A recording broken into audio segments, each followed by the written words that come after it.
So we're going to look at some texts in the Torah. We're talking about, since we're talking about faith, we're going to talk about a couple of instances. There are more.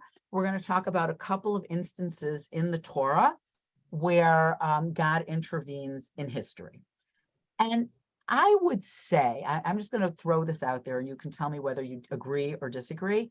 I sometimes feel one of the biggest obstacles to faith is the fact that God, the stories that we're told, is that God intervenes in the Torah. If we had no stories about God intervening in history, I think we would understand God a certain way, and we probably would be what it would be. But because our tradition has stories of God intervening in history, and particularly because our history has been so horrific, that it leads people to ask the question, well, why does God no longer intervene in history? Like there was definitely a lot of writing and a lot of sense during the Holocaust, right? If you're not going to intervene now, when are you going to intervene? Right? Now, like this doesn't call for intervention, divine intervention.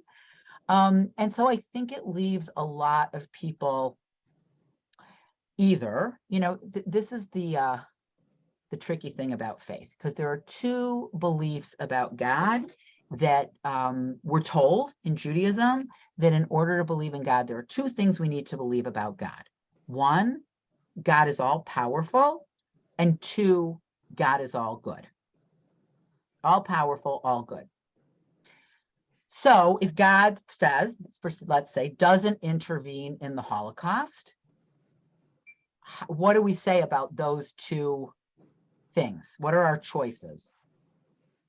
Either God is not all powerful, and he wasn't all good, or God isn't all good. Right? What are the choices? If God's silent in history, then what are we to take from that? So, of course, Judaism deals with this. And next week, we're going to look at rabbinic literature and how rabbinic literature looks like at this. And of course, there's questions about free will and God, allowing people to have free will. And so at a certain point, just like a parent stops, ideally, maybe intervening in their children's lives, even though as parents of adult children, boy, oh boy, we'd still like to. Just saying. But today we're going to look at some of the foundational texts that tells us what the Torah thinks about God and God intervening as part of this world. And so the very first thing is that God, the creation of the world, that God creates the world. And we've looked at this source before. I think we've looked at the source even when we talked about faith. But when we look at this source, what does the Torah think about God? Right? If we take this as our introduction to God, what does the Torah think about God?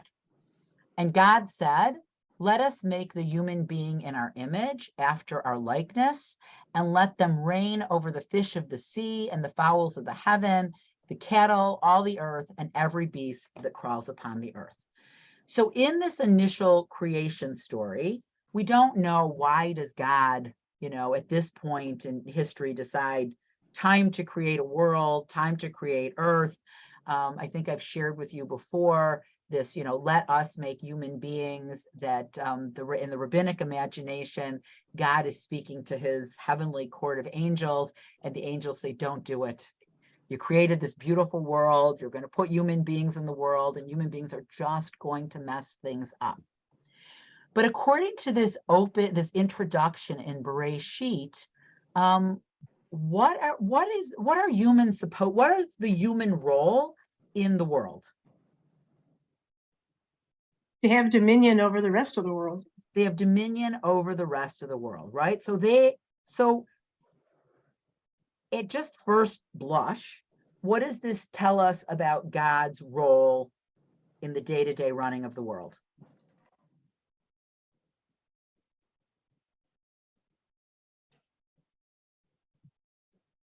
It's kind of like assigning an assistant, that part of God's responsibilities were going to be passed to humankind. Right. So there's no sense in these opening chapters, these opening verses. I mean, we're going to see that eventually God steps back in, but one could posit then in the opening verses in the introduction, God creates the world, God creates human beings in God's image, whatever that means. On Friday night, one of the students came up to me and said, I have a question for you, Rabbi. And I'm like, yes. And he said, if we're created in God's image and God is perfect, why are human beings not perfect? And it was like, I think I hear your mom calling you for dinner. Do you need to go now? I'm like, wow, that's a really hard question. It's a really hard question, right? I don't know that the Torah, I mean, there are places in our tradition where it says all God's ways are perfect. So, I did not have a really good a satisfactory theological answer to that question, which is basically, what I said. And I'm like, look, this is part of a longer conversation. I would love to speak to you about this. It's hard to do right after services. So let's talk about this again. And good luck to this kid's parents. So, which is great. I mean, really, truly, ultimately, how wonderful it is that, that I have a student that even wants to talk to me about God. So one could say that these opening verses of the introduction is that God creates human beings in their image, and then the world is turned over to human beings, right? That human beings are going to reign over the fish and the fowl and the cattle, all the earth, right? That's our job. God's job was to set things in motion, and human beings, our job is to run things down here. And God created the human being in God's own image. In the image of God did God create it. Male and female, God created them. And God blessed them and said to them, be fruitful and multiply and fill the earth and subdue it and reign over the fish of the sea and the fowl of the heavens and over every beast crawling upon the earth. So again, what does this tell us human beings are supposed to do in the world? Everything, right? And we're supposed to have children and fill the world. And not only are we supposed to reign, but we're supposed to subdue the world. Yeah, what does that mean? Well, this is what I think it means. I didn't look at all the commentary, but this is what I think it means. And I think it's a chilling thing to read at this moment in human history, because we've done such unbelievable destruction to the world. But if you think about ancient times and you had to subdue how much damage could you actually do, right? So maybe you had to clear fields and plant, or, build towns and, build dams on rivers and clear some forests to have a little place to live. Like, that the world was given to you, given to human beings to rule. There's actually later on, it says we're supposed to till it, right? We're supposed to tend it and till it. So, but subdue, I think, means that we can subdue nature, kill animals, eat them, domesticate them. I mean, all the things that, humans did to survive. And I think maybe this is, one of the lack of imagination on God's part, is that, let's say the world was created 5,000 years ago. The damage that human beings could do 5,000 years ago to the earth was minimal. Today, the idea that we're going to subdue the earth is pretty scary. Barb? Question. The idea of subdue, I guess I would like to know more about the actual Hebrew of that word subdue, because to me, subdue in a way is like a physical wrestling with God. If this is God's creation that we are supposed to subdue, this does seem like a sort of wrestling with God. Right. Though the word in Hebrew is even stronger. The word in Hebrew is kifshuha, which means to conquer her, to conquer it, right? Fill the earth and conquer it. Conquer. Oh, okay. But if you think about, like, reading stories about, like early pioneers, right? When they went out to the wilderness and what they faced, right? To just be able to survive in the world, right? To just be able to have enough food and not freeze to death in the winter. And, nobody imagined that you would then, when you talk about like how much greenhouse gas cattle produce, right? The cattle are a huge part of the greenhouse.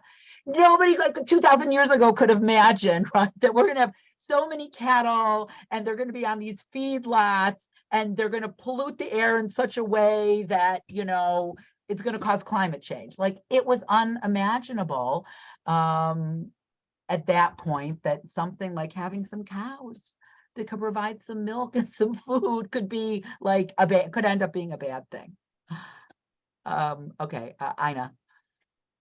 Well, could subdue also mean to keep peace, to calm things, to make less strife? To make everything more on a even keel. I mean, that would be the definition of subdue now, but Right. I mean, in our dictionary, but Right. But I think it doesn't refer necessarily to other people, but I think it does. I mean, it definitely talks about like living in the earth and what, living in this earth and what it would mean to have to sort of, like, today we would feel so uncomfortable with the term of conquering nature. But I don't know that our nomadic ancestors or people that early, settlers who decided that they wanted to be in one place and farm would, I think about this a lot in Israel, right? What were those early pioneers in Israel? What were they all doing? They were like draining the swamp, right? They were draining the swamp so they could get rid of mosquitoes and malaria and have like places where they could live and farm. And Barb, I can't remember if we did this on the trip that you went on, where we went to the Hula Valley like forest, like preserve, nature preserve.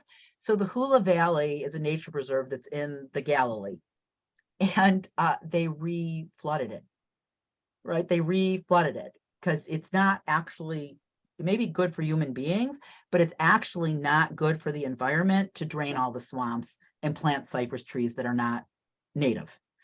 And so they eventually, the Israeli government, whatever they did, let's say they purchased the land back from some, kibbutzim in the area of the Galilee and let it like reflood and turned it into a nature preserve for all kinds of birds and species. So I think about those pioneers who broke their backs draining these swamps so that their grandchildren could reflood it so that it would. So, our understanding of what it meant to subdue the world when you needed to find a way to like grow food. So in any case, it seems very clear from these opening verses that God is kind of turning over the world. The idea at the beginning, I mean, God is quite surprised in Bereshit by human behavior, but God is turning over the world to human beings. God took the man and put him in the garden to watch over it and to work it, right? So the words in Hebrew of da ulish shomra, right? So the Garden of Eden, you're supposed to work the land, but you're also supposed to be a shomer, which is a guardian. So you're both supposed to conquer it, but you're also supposed to be a guardian of it, which is a interesting sort of balance that we're still trying to get right.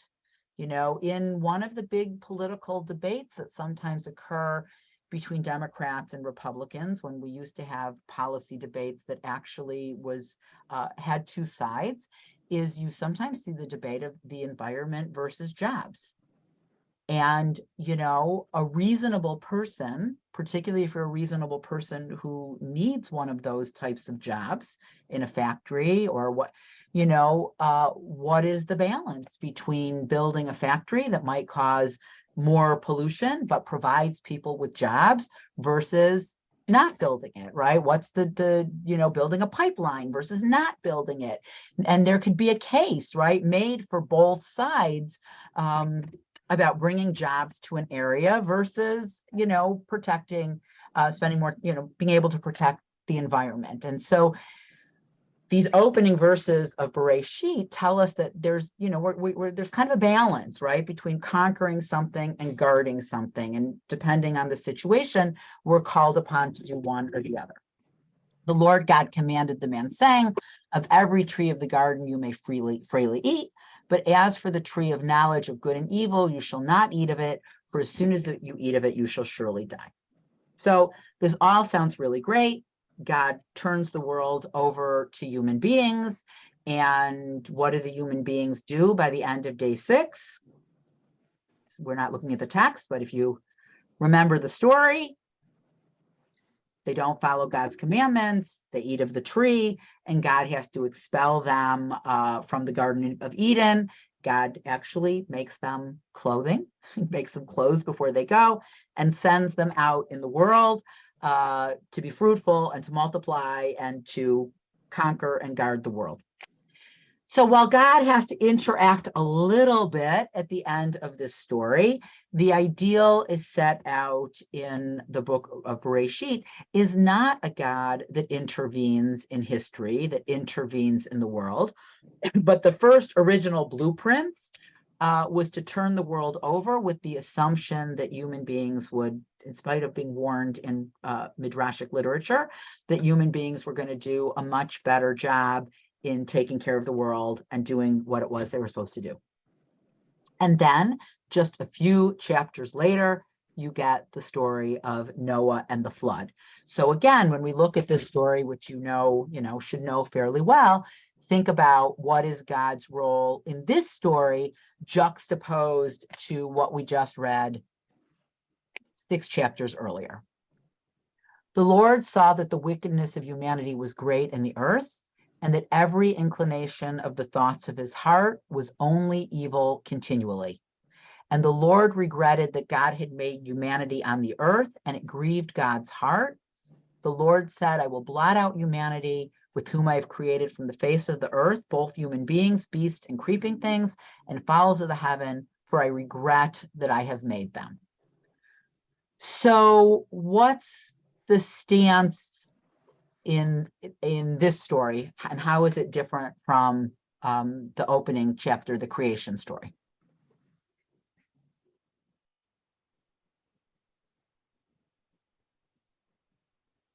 First of all, what does God see when God looks at humanity? I can put this back up since there are so few of us, I can actually see you all if I keep this up. So what is it that God sees in the world? Doesn't he see that it's not going the way he had anticipated or told them, decreed that that's the way they should act? Right, exactly. So we start out Bereshit. He's regretting the whole act. Right. So we see the beginning of Bereshit that human beings are created in God's image. And 6 chapters later, we see that the wickedness of humanity was great in the earth, and every inclination of the thoughts of his heart was only evil continually. Right. So you could say, well, God created human beings, didn't see this coming, but this experiment, right, this great experiment of creating human beings and turning over the world to them has led, and Noah is 10 generations, right, 10 generations after the creation, we know because we've got the genealogy. So 10 generations later, just as a fun fact, guess how many generations between Noah and Abraham? 10, right? 10.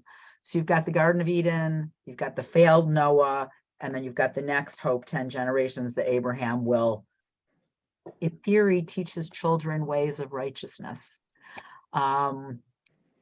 So human beings, wicked all day long, 24/7. Their inclination is only to do evil continually. Like, it's a pretty dismal reality. And so what does God decide needs to be done? Right? Just blot out, just erase the whole thing, right? Erase the whole thing.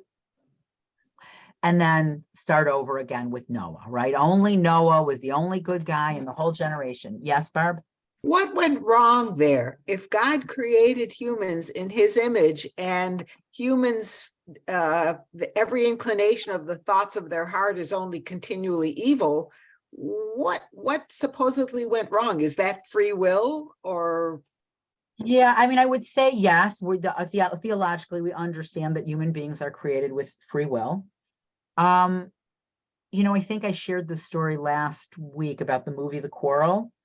about the two, Holocaust survivors, right? The one who still believes in God, and the secular guy says after Auschwitz, how can you believe in God? And the Orthodox guy says to the secular guy after Auschwitz, how can you believe in humanity?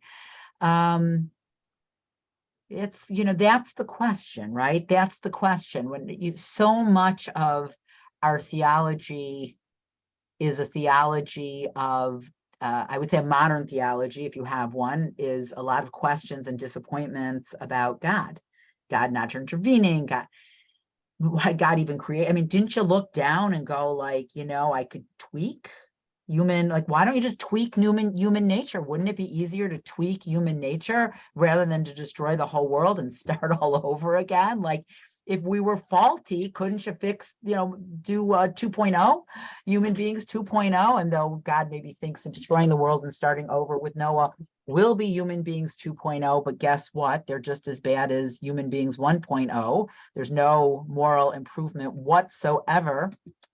And so you'd wonder, a God that was all powerful and all good could fix the bug in the system and doesn't.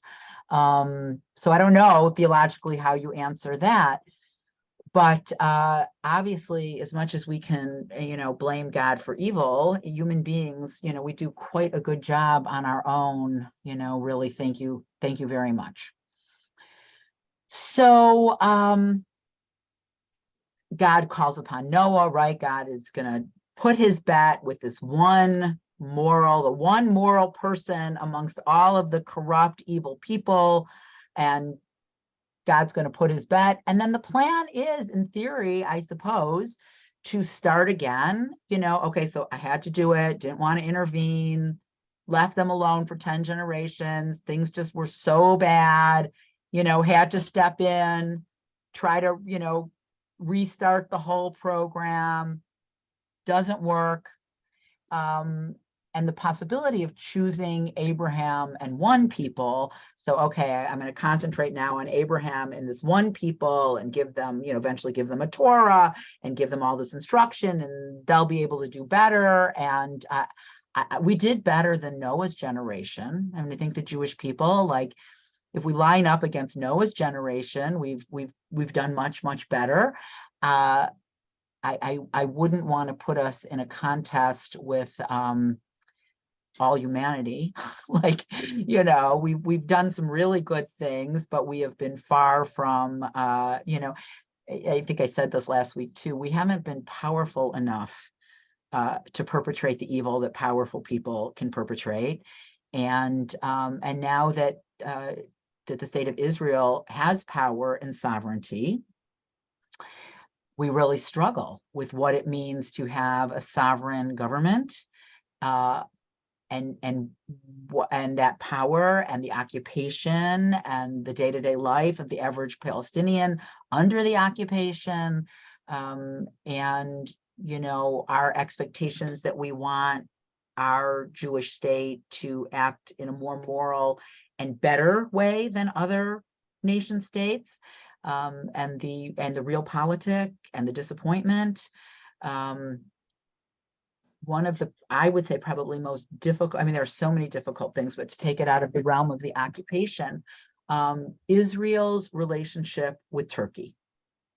Israel wants relationships with other sovereign states, and particularly a Muslim sovereign state. Like, it's a good thing, right? It's a good thing to have relations.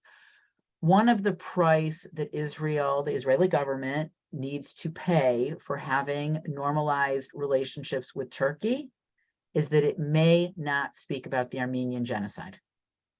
Because that is just a no-go with Turkey.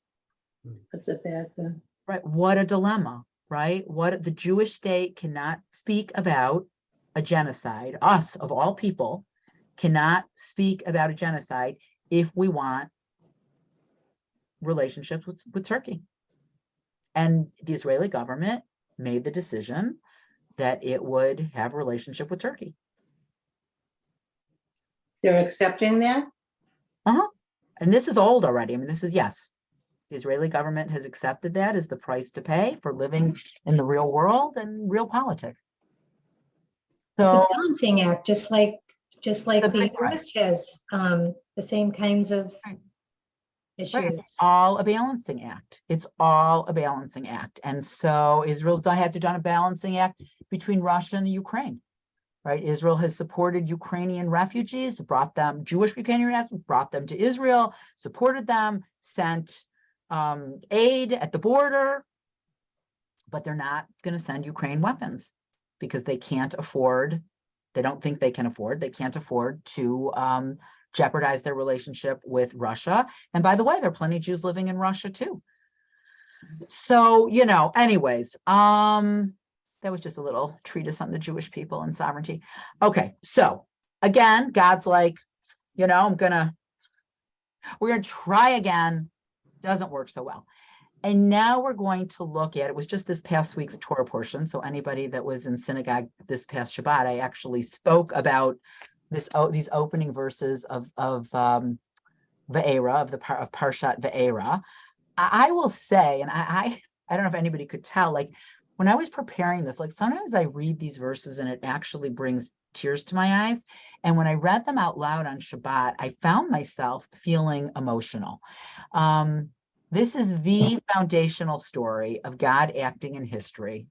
And it's the story of the Exodus from Egypt, right? Of God stepping into history, stepping into the side of slaves, freeing us from Egypt.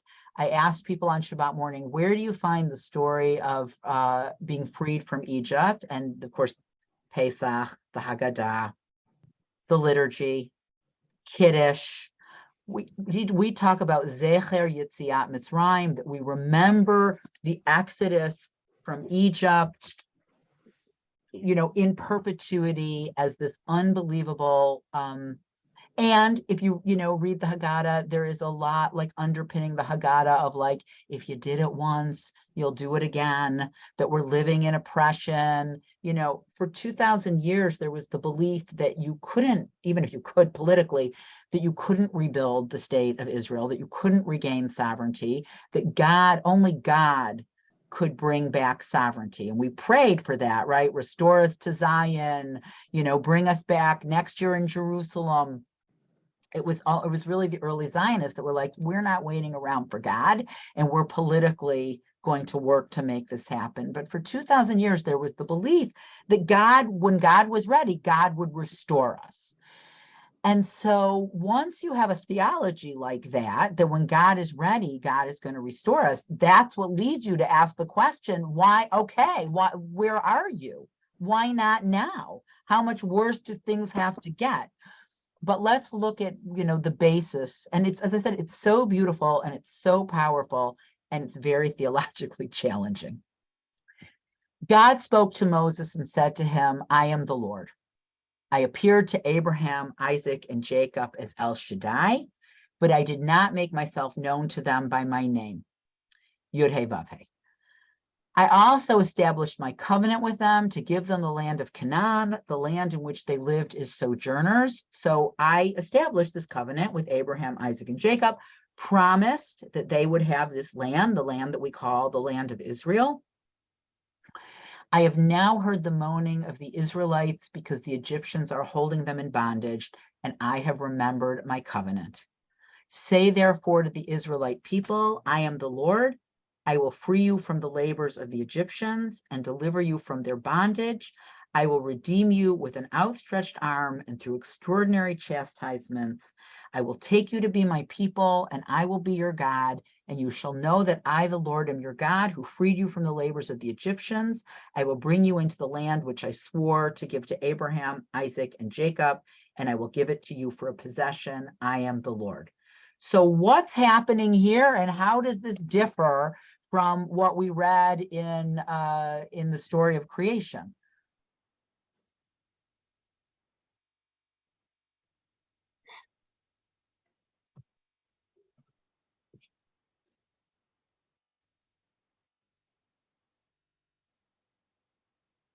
Yes, Eileen. So for one thing, rather than just, you know, turning over the reins of power, God is coming back into the picture actively. Right. And is seeing one group of humanity holding dominion over another group of humanity, which wasn't in the original prescription. It said we were supposed to be over the animals and the seas, didn't the fish, didn't say anything about other people. Nice. That's a nice close reading of the creation story too, that you were supposed to rule over the animals and the fish, and it doesn't say, and you know, and then you'll be fruitful and multiply, and some of you will rule over other people, right? Like, you know, there's maybe a more egalitarian view of this, which the Egyptians have now corrupted by, you know, by slaves. And one of the things that I always say about the story that you know, because I think we sometimes would necessarily take it for granted, that that the natural order of things were that the powerful did conquer. Well, first of all, that's true, right? The powerful conquered other people. That's, you know, part of human history. But that, you know, God was on the side of the conqueror. God was on the side of the conqueror, right? If you were Pharaoh, you were God. If you were king, you were either considered God or you ruled by divine rule. You were the ruler because God wanted you to be the ruler. Why rebelling against a king was like rebelling against God. How convenient. That's a very convenient theology if you happen to be the king. Right? Rebellion against me is rebellion against God. So who would want to do that? This story comes to tell us a very different story, that God is on the side of the slave and on the side of the oppressed, and is going to come in and beat Pharaoh in freeing these people. So what is God here, right? If you look in verse 5, what is God here?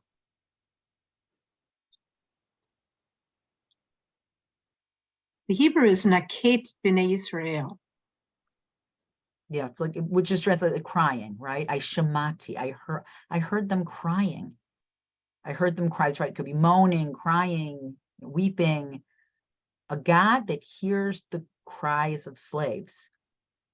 You know, there's always this scene. I think about this all the time. Like, if I really wanted to, and I had the time to teach a class on Midrash, I think the best way to teach a class on Midrash would be to read these chapters and show the 10 Commandments, the Prince of Egypt, and see, there was one with Ben Kingsley. I can't remember what it was called. Moses. I think it was just called Moses.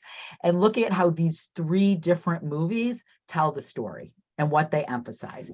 But one of the most powerful to me scenes in Prince of Egypt, if you remember it from many, many years ago, is Pharaoh's, the prince, the rightful son, is standing next to Moses on the balcony as there's this, you know, big building project going on. And the question is what do you see, right? And the prince, the son of Pharaoh, sees this glorious building project, a tribute to his father and his family, rising in front of him. And Moses sees the slaves. And that question, which is a really human question of like, what do you see, right? I happen to not be, I don't really like the performative nature of talking about where I live and then what tribe lived on my land before it was conquered. I feel like if you really want to help the Native American population, there are all kinds of ways to help them. Donating money, volunteering your time.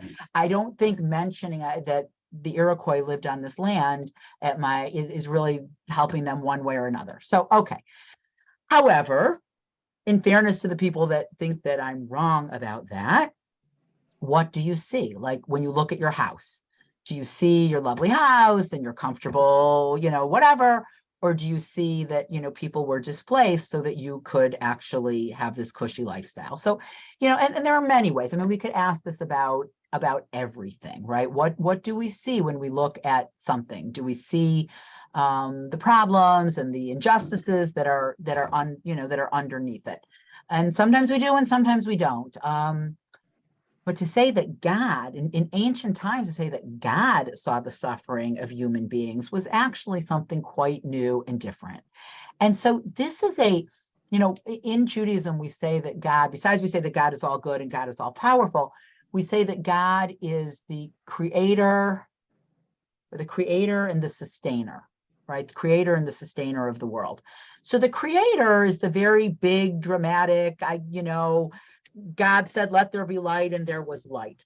There's not anything particularly relational about God, the creator, right? God created the world, set everything going. Bye-bye, best of luck to you for 10 generations. Do you.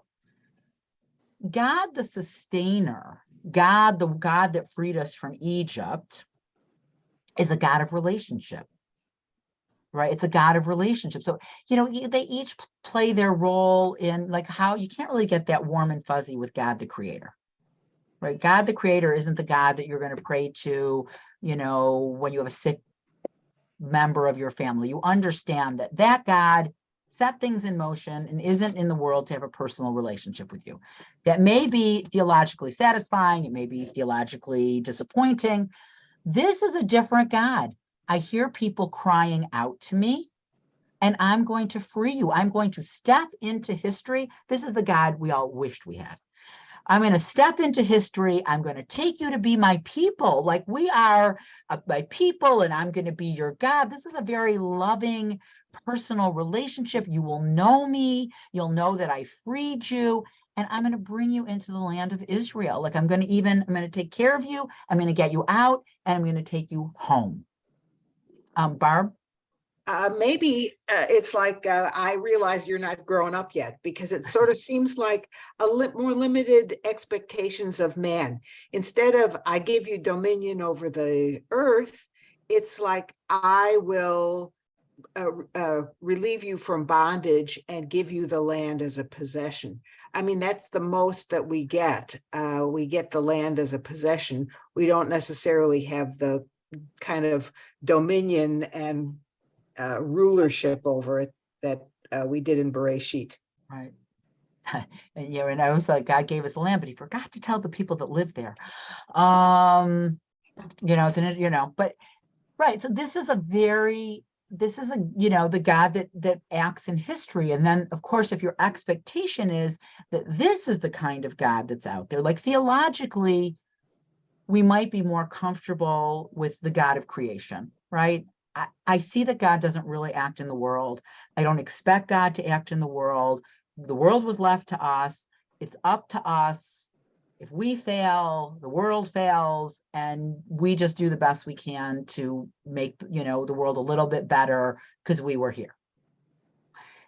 But it's not very warm and cozy. And it's not very, in those moments where you really feel like I tend to envy my Christian friends who are like, I'm like this, I'm like this, and Jesus is here for me. And, I pray and we talk and we have a conversation. And Judaism, it's not quite like that. Like this God that acts in history is not acting on behalf of each individual, but is acting on, a people. And I think, part of the issue, because when we talk about Zionism, and I consider myself a Zionist, I'm a proud Zionist. I ask my kids, just yes or no, are you a Zionist? Zionism is starting to, for many of our young people, is now considered a dirty word, right? To be a Zionist is to be a racist. So my kids, if I say to them, just tell me yes or no, are you a Zionist? They'll say yes. But I need to tell, because I also think a lot of people think that to be a Zionist means I am total and lockstep and 100% support the Israeli government, which isn't really what Zionism is or ever was. Zionism is just the belief that we have a right to self-determination in the historical land, our homeland of Israel.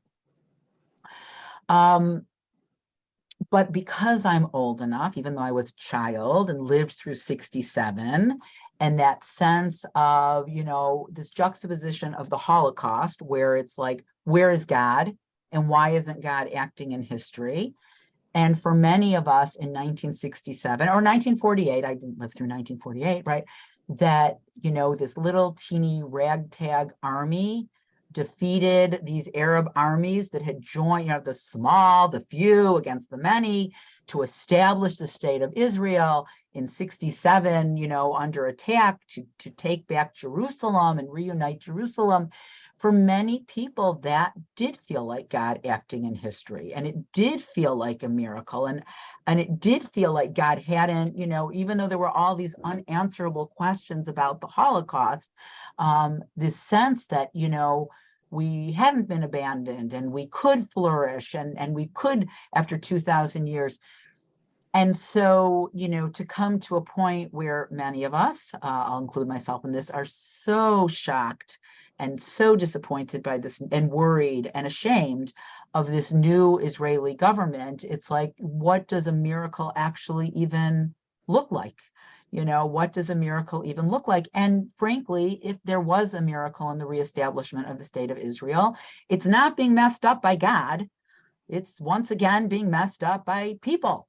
So there's this constant, God can only fix so much, or would be interacting, I guess, in history like nonstop. So anyways, this is sort of how the Torah lays it out for us. The rabbis who, like we, did not live in a time of intervention and miracles, or at least ones that you could actually, we'll see how they deal with it. So does anybody else have anything they'd like to ask or add or know about the search? And in the number 5, where he's listening to the people moaning, and I forget the next exact words in the line. Holding them in bondage, and I have remembered my covenant. The fact that he's hearing the moaning of the Israelites, it's almost to me like he's becoming the people that he created. He's listening to the people. He's about to try to change things within the powers that he supposedly has. So it's almost a humane kind of quality that he's trying to display or put into action. Right. And And it's a covenant, right? It's a back to what he's going back. It's almost like a full circle, right. or a full circle. He's going back to how he started in the Garden of Eden. But going back to the Holocaust, which is near and dear to me, the question always, no matter what story you hear, is where was God? Many of the survivors don't even comment about that. They just felt that in their soul, they were lucky to be a survivor. And that's the resistance that brought them here. And the Jewish spirit and the Jewish soul was what gave them those people that did survive. Because the Nazis could never take away the soul or the spirit that was embedded in the Jewish person.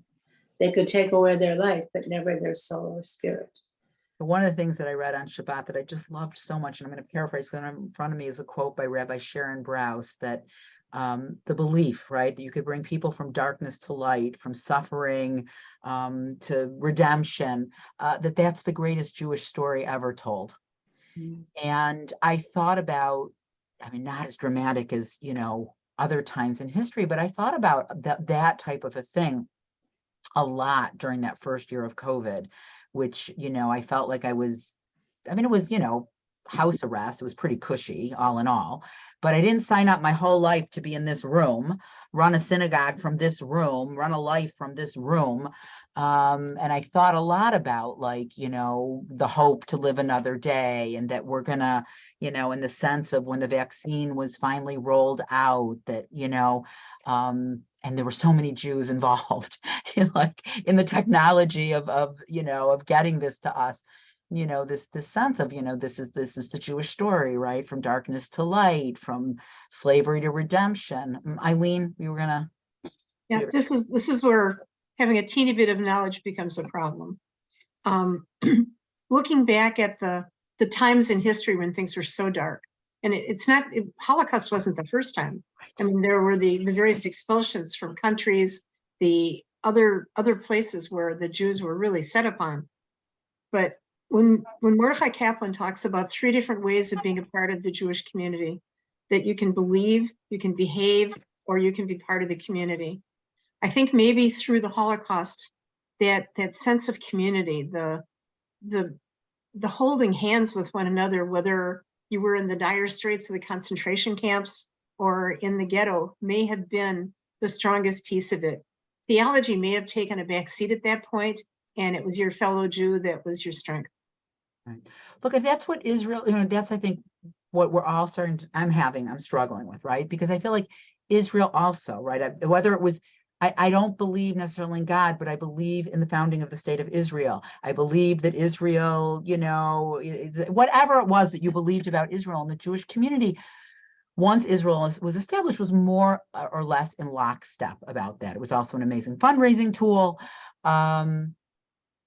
And the younger generation does not feel that way at all. I mean, monolithically, they don't feel that way. They have only known Israel as being strong. They have other ways as American Jews of relating to being Jewish. And Israel plays a very small part in it.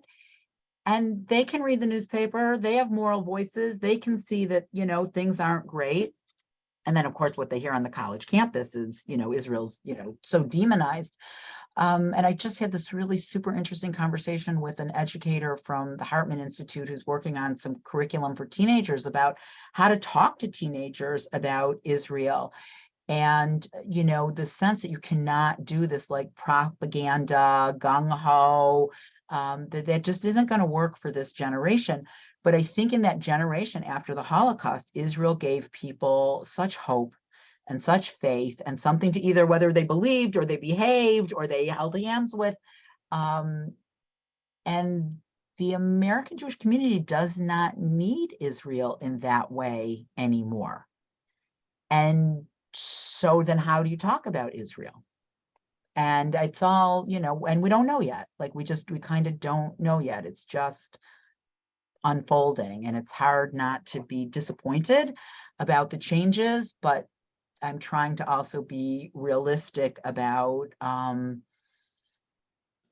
there are other ways, there are many important ways to be Jewish in the world, and a loyalty oath to Israel is not a litmus test. You're in or you're out. It would not be a good thing. If it doesn't remain part of it all, a big part of it all, then what, Right. I mean, but to be part of it, but I think part of the thing that we did wrong as an American Jewish community is maybe we made it too big a part of it, that it wasn't, you had belief and you had practice and you had lots of pillars.